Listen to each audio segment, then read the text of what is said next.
বাড়ি 2023 প্রকল্প থেকে সকলকে স্বাগত জানাচ্ছি। গত ভিডিওতে আমরা দেখেছি কোন কোন অর্থনৈতিক কাজ খানা ভিত্তিক অর্থনৈতিক কর্মকাণ্ড হিসেবে অন্তর্ভুক্ত করা যেতে পারে। আর আজকের ভিডিওতে আমরা দেখব কোন কোন অর্থনৈতিক কাজ খানা ভিত্তিক অর্থনৈতিক কর্মকাণ্ড হিসেবে অন্তর্ভুক্ত হবে না। ভিডিওগুলো আপলোড করেছি, সেখানে আপনাদের যথেষ্ট ভালো সাড়া পেয়েছি এবং আশা করছি আমরা আজকের ভিডিওতে লিস্টিং কার্যক্রম অর্থাৎ মাঠ পর্যায়ে যে কার্যক্রমগুলো হচ্ছে সেখানে আজকের ভিডিওটি আপনাদেরকে বুঝতে সহযোগিতা করবে এবং আশা করছি আপনারা অর্থনৈতিক সুমারির এই চ্যানেলটিকে নিয়মিতভাবে ফলো করবেন। সুতরাং আমরা দেখে নেই, আমরা গত দেখেছি যে একটি খানা অর্থনৈতিক কর্মকাণ্ড সম্পন্ন খানা হবে যদি তার তিনটি বৈশিষ্ট্য থাকে। বৈশিষ্ট্যগুলো হলো কাজের অবস্থান, কাজটির মালিকানা এবং কাঠামো। আমি বিস্তারিতভাবে বলছি। কাজটির অবস্থান হবে খানার অভ্যন্তরে বা প্রাঙ্গণে অথবা ভ্রাম্যমাণ হতে পারে। মালিকানা হবে অবশ্যই খানার যে কোনো সদস্যের এবং কাঠামো হবে খানার বাহিরে স্থায়ী বা অস্থায়ী কোনো কাঠামো থাকবে না। আমি তিনটি বৈশিষ্ট্য আবারও বলছি। একটি খানা অর্থনৈতিক কর্মকাণ্ড সম্পন্ন খানা হবে যদি কাজটির অবস্থান থাকে খানার অভ্যন্তরে বা প্রাঙ্গণে অথবা ভ্রাম্যমাণ ভাবে। মালিকানা হবে অবশ্যই খানার যে কোনো সদস্যের এবং কাঠামোর ক্ষেত্রে খানার বাহিরে স্থায়ী বা অস্থায়ী কোনো কাঠামো থাকবে না। আমরা দেখতে পাই যেহেতু কাজটির অবস্থান খানার অভ্যন্তরে বা প্রাঙ্গণে রয়েছে অথবা ভ্রাম্যমাণ ভাবে রয়েছে, সুতরাং আমরা কাঠামোর ক্ষেত্রে এক্ষেত্রে সংযোগটা স্থাপন করতে পারি এবং বলতে পারি যে খানার বাইরে কাজটির জন্য কোনো স্থায়ী বা অস্থায়ী কাঠামো নেই, কোনো দোকান নেই, শোরুম নেই ইত্যাদি।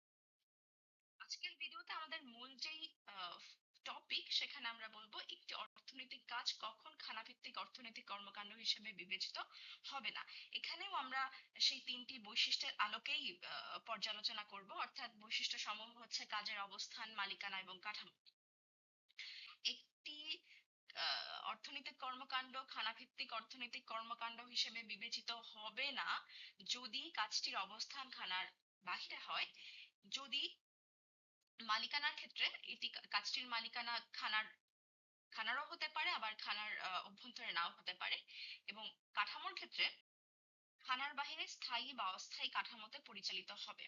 তিনটি বৈশিষ্ট্য আমরা আবারও একটু লক্ষ্য করি। কাজটির অবস্থান হবে খানার বাহিরে। মালিকানার ক্ষেত্রে বলতে পারি যে এটি খানার হতেও পারে আবার নাও হতে পারে। আবার কাঠামোর ক্ষেত্রে বলা যায় যে খানার বাহিরে স্থায়ী বা অস্থায়ী কোনো কাঠামো থাকবে।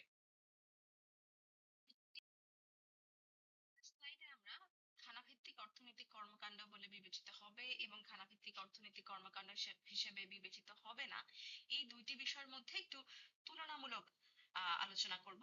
সেক্ষেত্রে আমরা পূর্বে আলোচনা করেছি তিনটি বৈশিষ্ট্য, সেই তিনটি বৈশিষ্ট্যের আলোকেই আমরা দুটি অর্থনীতির তুলনায় আসব। তিনটি বৈশিষ্ট্যগুলো হলো, আমি বলছি, কাজের অবস্থান, কাজটির মালিকানা এবং কাঠামো। সেক্ষেত্রে আমরা দেখতে পাই আমাদের স্লাইডের বাম পাশে সবুজ কালিতে যে লেখাগুলো লেখা হয়েছে সেই বৈশিষ্ট্যগুলো খানাভিত্তিক অর্থনৈতিক কর্মকাণ্ডের আওতায় আসবে, এবং ডান পাশে যেগুলো লাল কালিতে লেখা হয়েছে সেগুলো খানাভিত্তিক অর্থনৈতিক কর্মকাণ্ড হিসেবে বিবেচিত হবে না। আমরা যদি একটু বিস্তারিত দেখি, আমরা যখন কাজটির অবস্থান দেখব, তখন খানাভিত্তিক অর্থনৈতিক কর্মকাণ্ডের ক্ষেত্রে কাজটির অবস্থান হবে খানার অভ্যন্তরে বা প্রাঙ্গণে অথবা ভ্রাম্যমাণ। অপরদিকে যখন খানাভিত্তিক অর্থনৈতিক কর্মকাণ্ড বলে বিবেচিত হবে না, সেক্ষেত্রে কাজটির অবস্থান হবে খানার বাহিরে। এবারে মালিকানায় আসি। যখন মালিকানার ব্যাপারটি দেখব, খানাভিত্তিক অর্থনৈতিক কর্মকাণ্ডের ক্ষেত্রে কাজটির মালিকানা অবশ্যই অবশ্যই খানার যে কোনো সদস্যের হবে। অন্যদিকে যদি সেটি খানাভিত্তিক অর্থনৈতিক কর্মকাণ্ড না হয়, সেক্ষেত্রে কাজটির মালিকানা খানার হতে পারে আবার নাও হতে পারে। কাঠামোর ক্ষেত্রে যদি দেখি, খানাভিত্তিক অর্থনৈতিক কর্মকাণ্ডের ক্ষেত্রে কাজটির খানার বাহিরে স্থায়ী বা অস্থায়ী কোনো কাঠামো থাকবে না।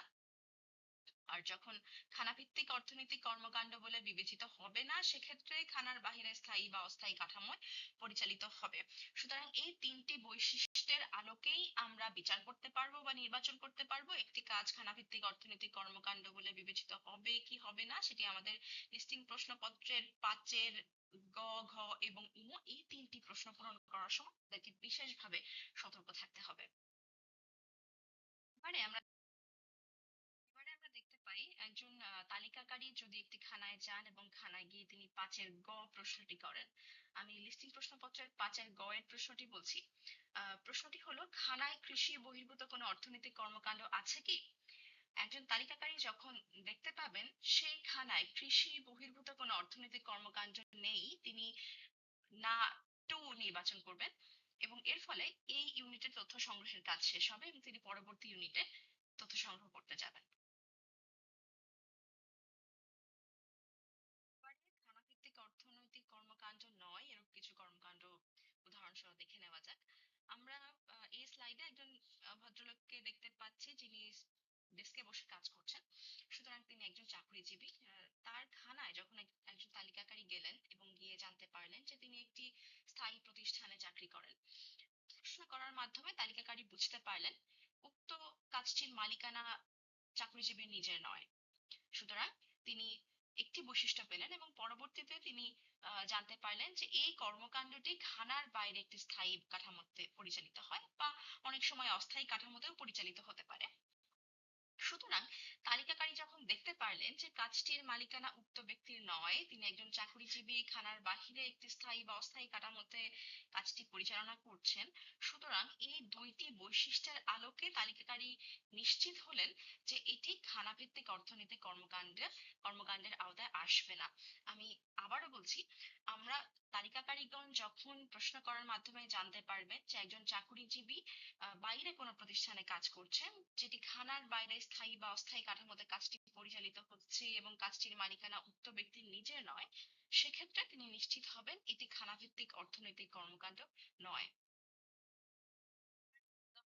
আমরা দেখতে পাই একজন ব্যক্তি গার্মেন্টসে কাজ করছেন। একজন তালিকাকারী উক্ত গার্মেন্টসে কাজ করা ব্যক্তির খানায় গেলেন এবং খানায় গিয়ে তিনি প্রশ্ন করে জানতে পারলেন যে খানার উক্ত ব্যক্তি বা যে কোনো ব্যক্তি গার্মেন্টে কাজ করেন। সুতরাং তিনি প্রশ্ন করার মাধ্যমে জানতে পারলেন যে উক্ত কাজটির মালিকানা তার নিজের নয়, অর্থাৎ এই গার্মেন্টসে যে কর্মকাণ্ড হচ্ছে সেই কর্মকাণ্ডটির মালিকানা উক্ত কর্মচারীর নিজের নয় এবং খানার বাহিরে স্থায়ী বা অস্থায়ী কাঠামোতে কাজটি পরিচালিত হচ্ছে। এই দুইটি বৈশিষ্ট্যের আলোকে তালিকাকারী নিশ্চিত হলেন যে এটি খানাভিত্তিক অর্থনৈতিক কর্মকাণ্ড নয়। সুতরাং খানাভিত্তিক অর্থনৈতিক কর্মকাণ্ড নয়, সেই দুটি বৈশিষ্ট্যই এখানে প্রমাণিত হয়েছে। সুতরাং তিনি এই এই বৈশিষ্ট্যের আলোকে লিস্টিং প্রশ্নপত্র পূরণ করবেন। যিনি ভাড়ায় ভ্যান চালাচ্ছেন, সুতরাং এটি কোন ধরনের কর্মকাণ্ড আমরা একটু জেনে নিই। এক্ষেত্রে আমরা দেখতে পাই যেহেতু এই ব্যক্তিটি ভাড়ায় ভ্যানটি চালনা করছেন, সুতরাং ভ্যানটি তার নয়, অর্থাৎ মালিকানা তার নিজের নয়। তবে কাজটি ভ্রাম্যমাণ।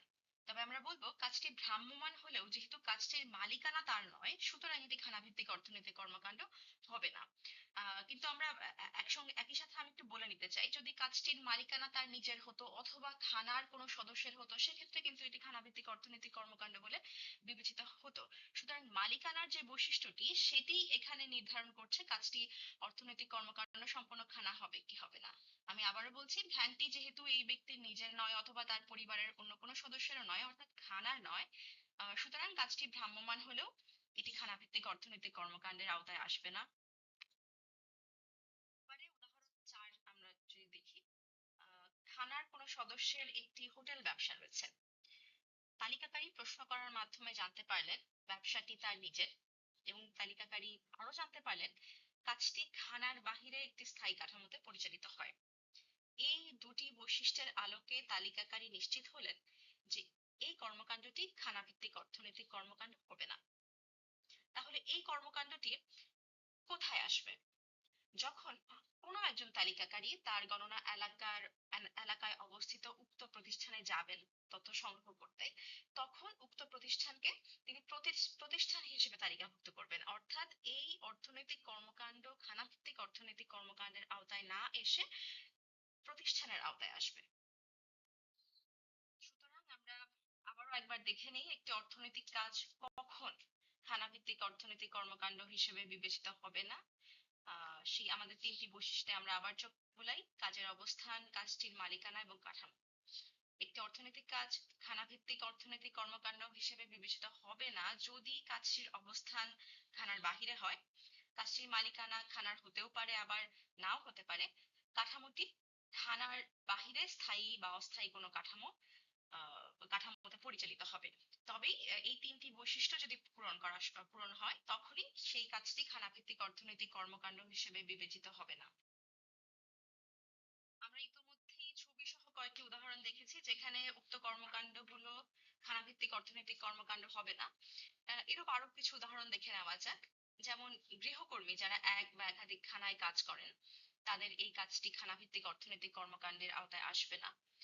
নিজস্ব গৃহস্থালী কাজে নিয়োজিত পরিবারের সদস্যদের কাজ খানাভিত্তিক অর্থনৈতিক কর্মকাণ্ড হবে না। চাকুরিজীবী, শ্রমিক, দিনমজুর যারা কোনো প্রতিষ্ঠান বা খানায় কোনো নির্দিষ্ট বেতন বা মজুরিতে কাজ করে জীবিকা নির্বাহ করেন, তাদের কর্মকাণ্ড খানাভিত্তিক অর্থনৈতিক কর্মকাণ্ডের আওতায় আসবে না। কাজের প্রাপ্যতার উপর নির্ভর করে বিভিন্ন সময়ে বিভিন্ন ধরনের কাজ করা ব্যক্তি, যেমন লোড আনলোডের কাজ করা, রাজমিস্ত্রি বা ছুতারকে সাহায্য করা, ঠিকাদারের জন্য মাটির কাজ করে, এরূপ ব্যক্তিগণের কাজ খানাভিত্তিক অর্থনৈতিক কর্মকাণ্ড হবে না। থানার সদস্য যখন শুধুমাত্র রেমিটেন্স, ভাড়া, সুদ, পেনশন অথবা দান ইত্যাদির উপর নির্ভর করে জীবিকা নির্বাহ করেন, তাদের কাজ খানাভিত্তিক অর্থনৈতিক কর্মকাণ্ড হবে না। এছাড়া খানার নিজস্ব টিউবওয়েল, ট্রাক্টর, সেলো পাম্প, গরু মহিষের গাড়ি ইত্যাদি যদি অতিরিক্ত আয়ের জন্য অনিয়মিত ভাবে বা মাঝে মাঝে ভাড়া দেওয়া হয়, সেরূপ কর্মকাণ্ড খানাভিত্তিক অর্থনৈতিক কর্মকাণ্ডের আওতায় আসবে না। সুতরাং আমরা আজকের ভিডিওতে খানাভিত্তিক অর্থনৈতিক কর্মকাণ্ডের আওতায় কি কি আসবে না সেই বিষয়টিতেই মূলত আলোকপাত করেছি। আশা করি আপনারা সবাই বুঝতে পেরেছেন। এবং স্থায়ী বা অস্থায়ী প্রতিষ্ঠান তালিকাভুক্তি সংক্রান্ত একটি ভিডিও আসবে। আপনারা ইতিমধ্যে ইউটিউবের কমেন্ট সেকশনে যথেষ্ট সাড়া দিয়েছেন, প্রশ্ন করেছেন, সেই প্রশ্নগুলোর উত্তর সংক্রান্ত একটি ভিডিও সামনে আসবে। নিয়মিত আপডেট পেতে আপনারা এই চ্যানেলটিকে সাবস্ক্রাইব করবেন এবং সবাইকে ভিডিওগুলো দেখতে উৎসাহিত করবেন। সবাইকে অসংখ্য ধন্যবাদ জানিয়ে আজকের ভিডিও শেষ করছি। আসসালামু আলাইকুম।